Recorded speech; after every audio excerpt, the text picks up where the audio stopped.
الحمد للہ رب العالمین والصلاة والسلام علی سید الانبیاء والمرسلین وعلی آلہ واصحابہ وعلی کل من تبعهم بإحسان الی یوم الدین اما بعد بسم اللہ الرحمن الرحیم یا ایہا الذین آمنوا ارکعوا واسجدوا صدق اللہ مولانا العظیم۔ محترم سامعین کرام، مسنون نماز کے جو مسائل اہم ہیں وہ ہم سیکھ رہے ہیں۔ اس سے پہلے ہم قیام اور قرات، اس سے متعلق جو احادیث میں ہمیں تعلیمات دی گئی ہیں وہ ہم نے پچھلے 2 اسباق میں سیکھی ہیں۔ اب ہم اس سے آگے رکوع، سجدہ اور قعدہ، ان ارکان کو ادا کرنے میں کیا نبی اکرم صلی اللہ علیہ وسلم کی تعلیمات ہیں وہ سیکھیں گے۔ رکوع کے بارے میں اس کی ویسے اپنی حیثیت تو فرض کی ہے۔ رکوع کرنا نماز کے فرائض میں سے ایک فرض ہے۔ اللہ تعالیٰ نے خود ارشاد فرمایا ارکعوا، کہ تم رکوع کرو، تو یہ فرض ہے۔ لیکن اس کو ادا کرنے کے مسنون کچھ اعمال ہیں۔ سب سے پہلا یہ ہے کہ اللہ اکبر کہہ کر رکوع میں جانا۔ یہ جتنے بھی نماز کے اندر ایک رکن سے دوسرے رکن کی طرف منتقل ہونا ہوتا ہے، اس کے لیے زیادہ تر ارکان میں اللہ اکبر کا لفظ نبی اکرم صلی اللہ علیہ وسلم کی سنت ہے۔ رکوع سے اٹھتے وقت اللہ اکبر نہیں ہے، وہ الگ ہے، وہ میں نے لکھا ہے۔ تسمیع اور تحمید منفرد ہے، امام ہے تو وہ تسمیع اور تحمید دونوں کریں گے، یعنی سمع اللہ لمن حمدہ بھی کہیں گے، ربنا لک الحمد بھی کہیں گے۔ لیکن جب منفرد مقتدی ہے تو وہ پھر سمع اللہ لمن حمدہ نہیں کہے گا، وہ صرف ربنا لک الحمد کہے گا۔ تو یہ صرف یہ ارکان، اس میں انتقال میں الگ سے ذکر ہے، ورنہ باقی تمام انتقالات میں ایک رکن سے دوسرے رکن کی طرف منتقل ہونا، اس کو کہتے ہیں انتقال کرنا۔ تو اسی سے تکبیرات انتقال کا لفظ نماز میں بولا جاتا ہے۔ تو ساری تکبیرات میں پہلی تکبیر جو تکبیر تحریمہ ہے وہ فرض ہے، اور باقی ساری تکبیریں سنت ہیں۔ چنانچہ حضرت انس رضی اللہ عنہ سے پوچھا گیا نماز کے اندر کہاں کہاں تکبیر کہنی ہے، فقال یکبر اذا رکع واذا سجد واذا رفع رأسه من السجود واذا قام من الرکعتین، کہ نبی اکرم صلی اللہ علیہ وسلم اس وقت بھی تکبیر کہتے تھے جب رکوع میں جاتے، اور اس وقت بھی تکبیر کہتے جب سجدے میں جاتے، اور اس وقت بھی تکبیر کہتے جب سجدے سے سر اٹھاتے، اور اس وقت بھی تکبیر کہتے جب دوسری رکعت کے لیے اٹھتے۔ تو یہ ساری یعنی انتقالات کی تکبیرات ہیں، اس میں سے ایک تکبیر یہ رکوع میں جاتے ہوئے کہنا ہے۔ لیکن اللہ اکبر کہہ کر جب رکوع میں جانا ہے تو اس وقت آیا ہاتھ اٹھانے ہیں کہ نہیں، تو اس کے بارے میں احادیث میں ایک تو بڑی مشہور حدیث ہے، مسلم شریف کی روایت ہے، حضرت جابر بن سمرہ رضی اللہ عنہ سے روایت ہے۔ وہ فرماتے ہیں کہ رسول اللہ صلی اللہ علیہ وسلم ہمارے پاس تشریف لائے، ہم اس وقت نماز پڑھ رہے تھے تو رفع یدین بھی کر رہے تھے، تو نبی اکرم صلی اللہ علیہ وسلم نے فرمایا ما لی اراکم، یہ لفظ اس وقت بولا جاتا ہے جب آدمی کو بہت ہی ناراضگی کا اظہار کرنا ہو۔ تو آپ نے ناراض ہو کر فرمایا کہ مجھے کیا ہو گیا کہ میں تمہیں دیکھتا ہوں کہ رافعی ایدیکم، کہ تم رفع یدین کر رہے ہو، کأنہا اذناب خیل شمس، جیسا کہ کوئی بدکا ہوا گھوڑا اپنی دم کو ہلاتا ہے۔ یعنی وہ ایک ہے عام حالات میں تو گھوڑا جو ہے اپنی دم کو اس طرح ہلاتا ہے دائیں بائیں، لیکن جب بزک جاتا ہے نا تو پھر وہ اس طرح اپنی دم کو ہلاتا ہے. تو نبی اکرم صلی اللہ علیہ وسلم نے فرمایا کہ تم بدکے ہوئے گھوڑوں کی طرح ہاتھ کو اٹھا رہے ہو، اسکنوا فی الصلاۃ، نماز کے اندر سکون سے رہا کرو، یہ رفع یدین نہ کیا. اسی طرح اور بھی بہت ساری احادیث میں یہ بات مذکور ہے، اور حضرت ابن عباس رضی اللہ عنہ نے 18ویں پارے کی جو پہلی آیت ہے قد افلح المؤمنون الذین هم فی صلاتهم خاشعون، کہ کامیاب ہوں گے وہ مومن جو نماز میں خشوع اختیار کرتے ہیں. خشوع کسے کہتے ہیں؟ تو حضرت ابن عباس رضی اللہ عنہ نے اس کی تفسیر کرتے ہوئے یہ بات بھی ارشاد فرمائی کہ وَلَا يَرْفَعُونَ أَيْدِيهِمْ فِي الصَّلَاةِ،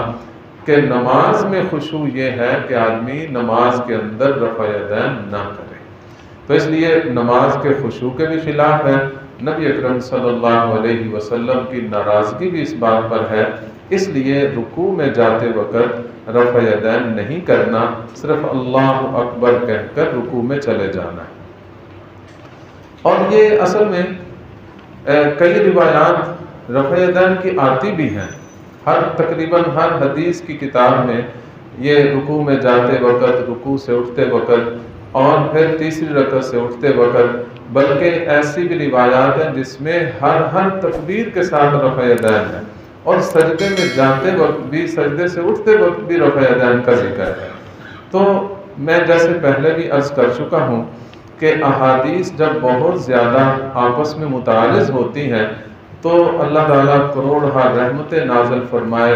علماء اہل سنت پر، فقہا پر، کہ انہوں نے ہر ایسے موقع پر امت کو مشکل سے نکالا، اور انہوں نے ایک ایسا واضح اس کا مفہوم بیان کیا کہ آدمی کے سارے اشکالات دور ہو جاتے ہیں. کہ نبی اکرم صلی اللہ علیہ وسلم کی جو رفع یدین کرنے والی روایات ہیں وہ پہلے کی ہیں، اور رفع یدین نہ کرنے والی روایات جو ہیں وہ بعد کی ہیں. اور یہ ایک اصول ہے کہ جو روایت پہلے ہو اور اس کے بعد ایک نئی روایت آ جائے جو اس کے مخالف ہو، تو وہ بعد میں آنے والی روایت پہلی روایت کو منسوخ کر دیتی ہے، وہ حکم ختم ہو جاتا ہے. چنانچہ جتنی روایات آپ صلی اللہ علیہ وسلم سے رفع یدین کی ثابت ہیں، اگرچہ سندن صحیح بھی ہوں، لیکن وہ جب منسوخ ہو گئی ہیں تو اب ان پر عمل نہیں ہوگا. اب عمل ان روایات پر ہوگا جس میں نبی اکرم صلی اللہ علیہ وسلم کا رفع یدین نہ کرنا ثابت ہے. چنانچہ صحابہ کرام نبی اکرم صلی اللہ علیہ وسلم کے بعد دنیا میں زندہ رہے، اور صحابہ کرام میں سے جو خلفائے راشدین ہیں اور بڑے بڑے فقہا جو صحابہ کرام ہیں، ان کا مسلسل یہ عمل رہا کہ وہ رفع یدین نہیں کرتے تھے. خود وہ راوی، وہ صحابی جو رفع یدین نقل کر رہے ہیں، وہ خود رفع یدین نہیں کر رہے. اور ایسا ہو نہیں سکتا کہ ایک صحابی حدیث نقل کرے اور اس کے مطابق عمل نہ کرے. یہ اس صحابی کا عمل نہ کرنا اس بات کی دلیل ہے کہ وہ روایت پہلے جو تھی وہ پہلے حالات کی تھی، اور جو ان کا عمل ہے وہ نبی اکرم صلی اللہ علیہ وسلم کو دیکھ کر انہوں نے عمل اختیار کیا، اور انہوں نے پھر رفع یدین کرنا چھوڑ دیا. چنانچہ اس پر بہت ساری روایات ہیں، لیکن دلیل کے لیے تو ایک بھی کافی ہے. اور اسی طرح جب آدمی رکوع میں جائے تو یہ بھی سنت طریقہ ہے کہ دونوں ہاتھ گھٹنوں پر رکھے. چنانچہ نبی اکرم صلی اللہ علیہ وسلم نے فرمایا اذا رکعت فضع کفیک علی رکبتیک، کہ جب تم رکوع کرو تو اپنے ہاتھوں کو گھٹنوں پر رکھو. اور پھر کیسے رکھنا ہے کہ ان انگلیوں کو آیا بند کرنا ہے یا کھولنا ہے، یہ بھی آپ صلی اللہ علیہ وسلم نے واضح فرما دیا. کہ حضرت وائل بن حجر رضی اللہ عنہ فرماتے ہیں کان رسول اللہ صلی اللہ علیہ وسلم اذا رکع فرج اصابعہ، کہ آپ صلی اللہ علیہ وسلم جب رکوع کرتے تھے تو گھٹنوں پر ہاتھ رکھ کر اپنی انگلیوں کو خوب کھول لیا کرتے تھے، یعنی بند نہیں رکھتے تھے بلکہ کھول لیا کرتے. تو اس طرح یعنی انگلیوں کو کھولنا کہ یوں محسوس ہو جیسے آدمی نے گھٹنے کو پکڑا ہوا ہے، اس طریقے سے آدمی رکوع میں اپنے ہاتھوں کو رکھے. اور وَإِذَا سَجَدَ ضَمَّ، اور نبی اکرم صلی اللہ علیہ وسلم جب سجدہ کرتے تھے تو پھر انگلیوں کو کھول کر ہی رکھتے تھے، بالکل ملا لیتے تھے۔ جیسے میں نے پچھلے درس میں عرض کیا کہ یہ اصول یاد رکھ لیں کہ پوری نماز میں انگلیوں کو مکمل صرف رکوع میں کھولنا ہے، اور پوری نماز میں انگلیوں کو مردوں کے لیے ملانا صرف سجدے میں ہے، باقی ساری نماز میں انگلیوں کو اپنی قدرتی حالت پہ رکھنا جو ہے یہی مسنون طریقہ ہے۔ اسی طرح کمر کو اس طرح جھکا دینا کہ کمر اور سر جو ہے یہ برابر ہو جائے، بلکہ صحابہ کرام فرماتے ہیں کہ آپ صلی اللہ علیہ وسلم اتنی کمر کو برابر کرتے تھے کہ اگر کوئی آدمی اوپر پانی بھی ڈال دے تو وہ بھی ٹھہر جاتا تھا۔ یعنی آدمی کو اس طرح سر اور کمر کو بالکل برابر رکھنا چاہیے، اور اس میں بعض اوقات آدمی تھوڑا سا جھکتا ہے، یہ بات بھی سنت کے خلاف ہے۔ کئی لوگ اتنا جھک جاتے ہیں کہ سر بھی کمر سے نیچے چلا جاتا ہے، یہ بھی سنت کے خلاف ہے۔ سنت طریقہ یہ ہے کہ کمر اور سر بالکل برابر ہونا چاہیے۔ میں پھر عرض کر دوں، یہ سارا طریقہ مردوں کی نماز کا بیان کیا جا رہا ہے۔ اس کے بعد انشاءاللہ عورتوں کے جو مردوں سے مسائل مختلف ہیں وہ میں واضح طور پر پوائنٹ ٹو پوائنٹ جو ہے وہ بیان کر دوں گا۔ اس کے بعد سمی اللہ لمن حمدہ امام اور منفرد نے کہنا ہے، اور مقتدی نے صرف ربنا لک الحمد یا ربنا ولک الحمد دونوں کہہ سکتے ہیں، دونوں روایات میں آتے ہیں۔ اور ولک الحمد کہنا علماء کرام فرماتے ہیں کہ اس میں چونکہ واو زائد ہے، اور یہ عربی زبان کا ایک قاعدہ ہے کہ کثرت المبانی تدل علی کثرت المعانی۔ آواز اونچی کرو کہ اگر الفاظ زیادہ ہوتے ہیں تو اس میں معنی زیادہ پائے جاتے ہیں، یعنی اس میں اور زیادہ ثواب ہوتا ہے، اس لیے ربنا ولک الحمد کہنا زیادہ بہتر ہے۔ اور اس کے بعد آدمی جب رکوع سے اٹھے تو اس وقت بھی سمی اللہ لمن حمدہ کہنا ہے، رفع یدین نہیں کرنا۔ چنانچہ حضرت ابن مسعود رضی اللہ عنہ سے روایت ہے، وہ فرماتے ہیں کہ الا اصلی بکم صلاۃ رسول اللہ صلی اللہ علیہ وسلم، لوگوں میں تمہیں رسول اللہ صلی اللہ علیہ وسلم جیسی نماز پڑھ کے نہ دکھاؤں؟ فصلی، چنانچہ انہوں نے نماز پڑھی، فلم یرفع یدیہ الا فی اول مرہ، ترمذی شریف کی روایت ہے کہ انہوں نے سوائے تکبیر تحریمہ کے کسی جگہ بھی رفع یدین نہیں کیا۔ تو اس لیے سر رکوع میں جاتے وقت بھی رفع یدین نہیں کرنا، رکوع سے سر اٹھاتے ہوئے بھی رفع یدین نہیں کرنا۔ اور اسی طرح حضرت علی رضی اللہ عنہ، ان کا اپنا عمل ہے کہ کان یرفع یدیہ فی اول تکبیرۃ من الصلاۃ، کہ وہ صرف پہلی تکبیر کے وقت رفع یدین کرتے تھے، ثم لا یعود، پھر اس کے بعد کسی جگہ بھی رفع یدین نہیں کرتے تھے۔ اور اس کے بعد پھر قومہ کرنا، قومہ میں کھڑے ہونا تو واجب عمل ہے، اور اتنی دیر کھڑے ہونا کہ کم از کم آدمی کی ریڑھ کی جو ہڈی کے مہرے ہیں وہ اپنی اپنی جگہ پر سیدھے ہو جائیں۔ بعض اوقات لوگ اتنی جلدی میں وہ رکوع سے اٹھتے ہیں اور پھر سجدے میں چلے جاتے ہیں کہ ابھی اس کی کمر سیدھی نہیں ہوتی، اور ایسی جو طریقہ ایسا آدمی اختیار کرے گا تو نبی اکرم صلی اللہ علیہ وسلم کا فتویٰ ہے، ترمذی شریف کی روایت ہے کہ حتیٰ یقیم ظہرہ فی الرکوع، اس بندے کی اس وقت تک نماز ہی نہیں ہوتی جب تک وہ اپنی کمر کو رکوع میں بالکل سیدھا، یعنی اٹھتے وقت بالکل سیدھا نہیں کھڑا ہو جاتا، اس کی نماز ہی نہیں ہوتی۔ چنانچہ ایک بہت طویل حدیث ہے جس میں ایک صحابی جو نئے نئے آئے تھے اور ان کو ابھی نماز پڑھنے کے مسائل کا پتہ نہیں تھا، تو انہوں نے جلدی جلدی نماز پڑھی، تو آپ صلی اللہ علیہ وسلم نے ان کو 3 دفعہ فرمایا، صلی فإنک لم تصلی، تم نے جو جلدی جلدی نماز پڑھی ہے، کمر سیدھی نہیں ہوئی نہ رکوع کے بعد نہ سجدے کے بعد، تو تیری نماز ہی نہیں ہوئی، تم دوبارہ نماز پڑھو۔ اس سے یہ بات ثابت ہوتی ہے کہ رکوع کے بعد بھی سیدھا کھڑا ہونا یہ بھی واجب ہے، اور سجدوں کے درمیان بھی سیدھا اٹھ کر بیٹھنا یہ بھی واجب ہے۔ اس کے بغیر جو ہے وہ آدمی کی نماز مکمل نہیں ہوتی۔ اس کو کہتے ہیں تعدیل ارکان، ٹھہر ٹھہر کر ارکان کو ادا کرنا۔ اور اسی طرح اس کے بعد آ گیا سجدہ۔ سجدے میں جب آدمی جائے تو اس وقت بھی تکبیر کہنا، جیسے میں نے پہلے حدیث سنائی حضرت انس رضی اللہ عنہ کی، وہ فرماتے ہیں کہ رکوع میں جاتے وقت بھی نبی اکرم صلی اللہ علیہ وسلم تکبیر کہتے تھے، سجدے میں جاتے ہوئے بھی کہتے تھے۔ تو سجدے میں جاتے ہوئے اللہ اکبر کہہ کر سجدے میں جانا یہ بھی سنت عمل ہے۔ اور اس میں جانے کا طریقہ کیا ہے؟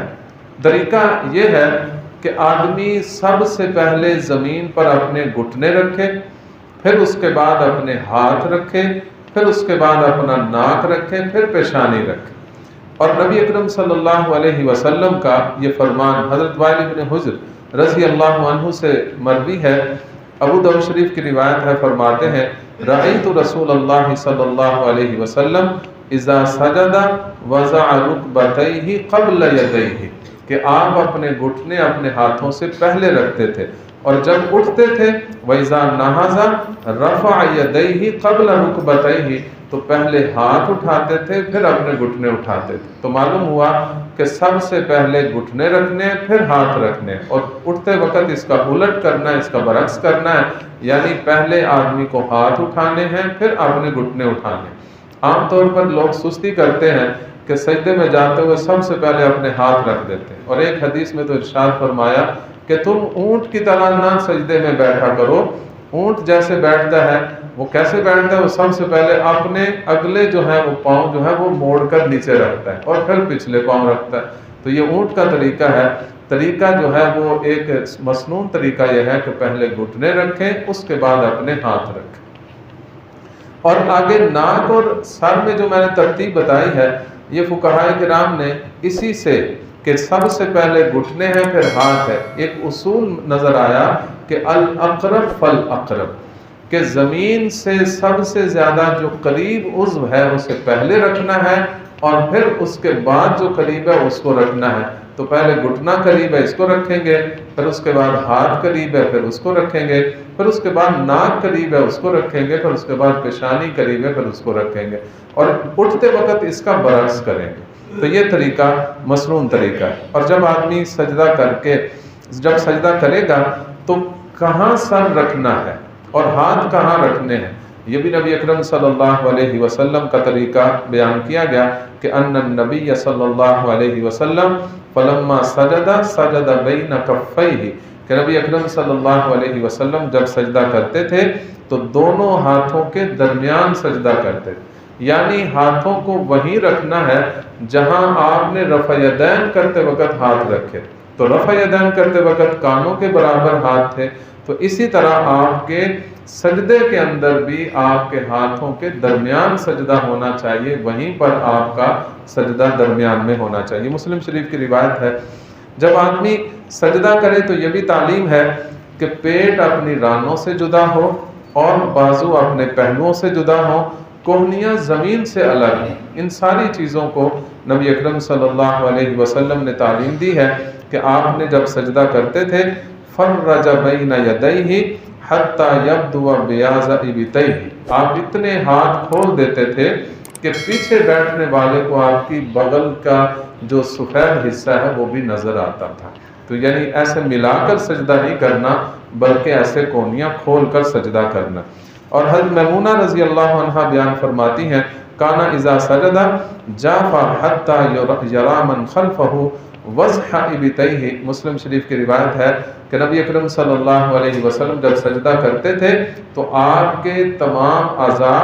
دوسروں سے جدا ہوتے تھے، یعنی کوہنیاں اپنے پہلو سے جدا، کوہنیاں زمین سے جدا، اور اپنے پیٹ سے بھی رانیں جدا ہوتی تھیں، بالکل اونچا اور بالکل واضح طور پر سارے اعضاء کو جدا کر کر کے سجدہ کرتے تھے۔ اسی طرح نبی اکرم صلی اللہ علیہ وسلم نے ارشاد فرمایا، بخاری شریف کی روایت ہے اعتدلوا فی السجود، کہ اپنے سجدے میں اعتدال سے کام لو، ولا یبسط احدکم ذراعیہ، تم میں سے کوئی بندہ بھی اپنی کوہنیاں ایسے نہ پھیلا دے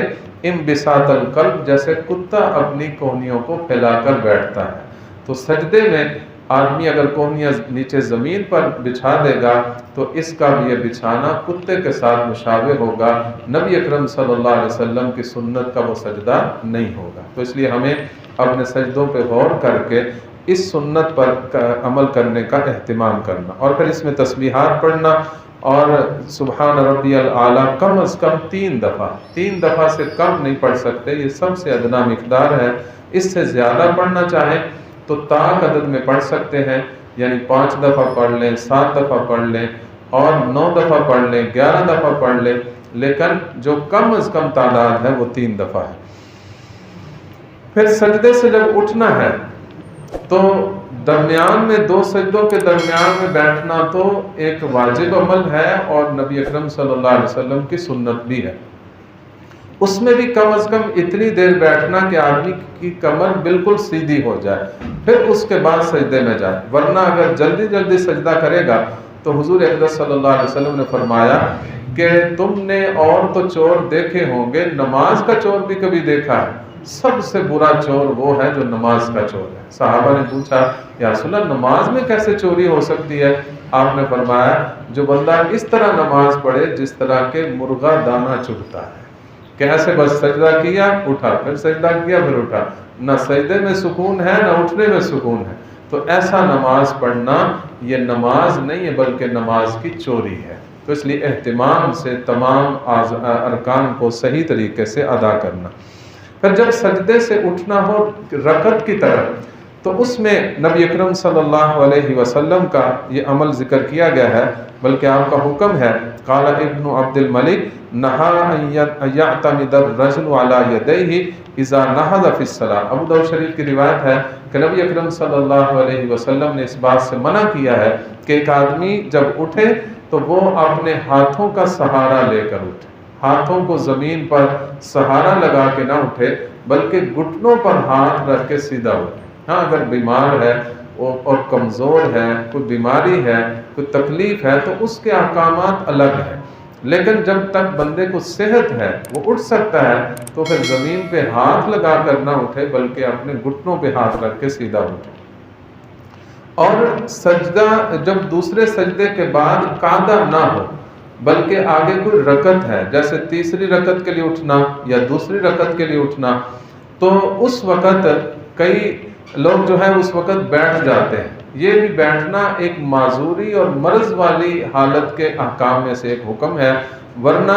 نبی اکرم صلی اللہ علیہ وسلم نے جو طریقہ امت کو سکھایا وہ یہ حضرت سہل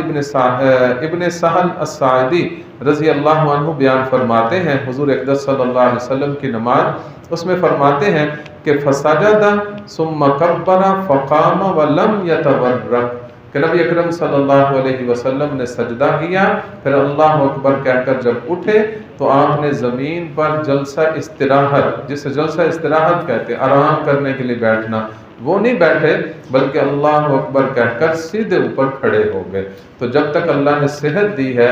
نوجوان آدمی ہے، صحت ہے، تو پھر آدمی کو سیدھا کھڑے ہونا چاہیے، بیٹھنا نہیں چاہیے۔ ہاں اگر بیمار ہے، جسم بھاری ہو گیا ہے، یکدم نہیں اٹھا جاتا تو اس کے لیے پھر یہ عمل ہے۔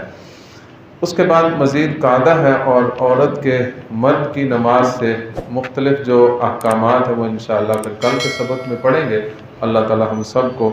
دین کی صحیح سمجھ اور اس کے مطابق عمل کرنے کی توفیق عطا